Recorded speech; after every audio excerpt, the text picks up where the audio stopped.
Hi everyone, आज हम लिखने वाले हैं जावा के अंदर अपना सबसे पहला कोड। और इस कोड को लिखने के लिए हम यूज़ करेंगे एक कोड एडिटर का जिसका नाम है विजुअल स्टूडियो कोड यानी वीएस कोड। अब कोड एडिटर क्या होता है, जैसे किसी भी सब्जेक्ट को हम पढ़ते थे, मैथ को पढ़ते थे तो उसके नोट्स हम कहाँ पर सॉल्व करते थे, नोटबुक के अंदर।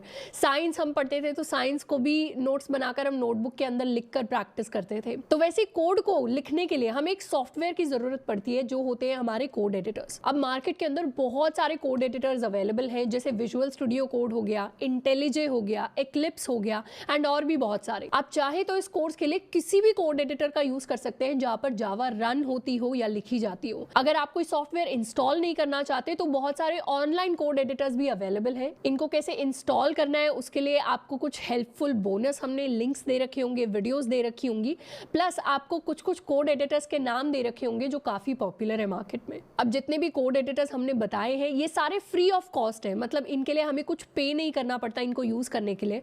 तो जावा को रन करना, उसको प्रैक्टिस करना कंप्लीटली फ्री है। अब हम शुरुआत करने वाले हैं अपने पहले जावा कोड की। तो ये आपको स्क्रीन पर दिख रही होगी विजुअल स्टूडियो कोड की ओपनिंग विंडो। यहाँ पर मेरे पास कुछ एक्स्ट्रा फाइल्स यहाँ पर दिख रही है। आपके वीएस कोड में ऐसा नहीं हो रहा होगा। क्यों नहीं हो रहा होगा? क्योंकि मेरे वीएस कोड में ऑलरेडी मैंने बहुत सारा कोड पहले लिखा हुआ है तो वो फाइल्स धीरे धीरे दिख जाती है। पर आपने अगर अभी फ्रेश खोला है तो वहां पर जो वेलकम स्क्रीन है कंप्लीटली खाली होगी, पर यहाँ पर स्टार्ट का एक ऑप्शन आ रहा होगा, नीचे आ रहा होगा न्यू फाइल। न्यू फाइल से हम एक नई फाइल क्रिएट कर सकते हैं। तो ये एक नई फाइल क्रिएट हो गई है हमारे वीएस कोड के अंदर। और इस फाइल में कुछ भी लिखने से पहले हम क्या करेंगे, इस फाइल को हम सेव कर लेंगे। एक कंप्यूटर के अंदर फाइल को सेव करने के लिए हमने प्रेस किया Ctrl+S। इस फाइल को हम सेव करने वाले हैं डेस्कटॉप के ऊपर। एक नया फोल्डर बनाएंगे, इसको नाम देंगे जावा प्रोग्रामिंग लैंग्वेज। फोल्डर हमने कर लिया है क्रिएट एंड इसको नाम हम देंगे जावा बेसिक्स डॉट जावा। अब जावा बेसिक्स हमने अपनी फाइल का नाम लिया है और उसको एक्सटेंशन क्या दिया है, उसको एक्सटेंशन दिया है डॉट जावा। अब एक्सटेंशन क्या होती है, जब भी हम अपने कंप्यूटर के अंदर कोई फाइल सेव करते हैं तो उस फाइल के नाम में हमेशा डॉट समथिंग होता है। आपने नोटिस किया होगा बचपन में अगर लैपटॉप या कंप्यूटर चलाया होगा तो वहां पर .txt फाइल्स होती थी।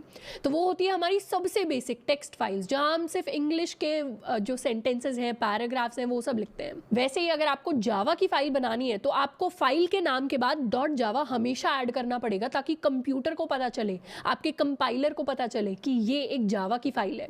ऐसे ही C++ की फाइल क्रिएट करते हैं तो .cpp लिखते हैं, सी की फाइल क्रिएट करते हैं तो .c लिखते हैं, पाइथन की फाइल क्रिएट करते हैं तो .py लिखते हैं, HTML की करते हैं तो .html लिखते हैं। ऐसे ही हर फाइल का अपना एक एक्सटेंशन होता है जिससे हमें पता चलता है कि इस फाइल के अंदर एक्चुअली है क्या। तो इस फाइल के अंदर है हमारा खूब सारा ढेर सारा जावा का कोड जिसको हम लिखने वाले हैं। तो यहाँ पर हमने लिख दिया डॉट जावा एंड इसको हम कर देंगे सेव। जैसे ही हमने सेव किया ये लोकेशन आ गई कि ये कहाँ पर है फाइल।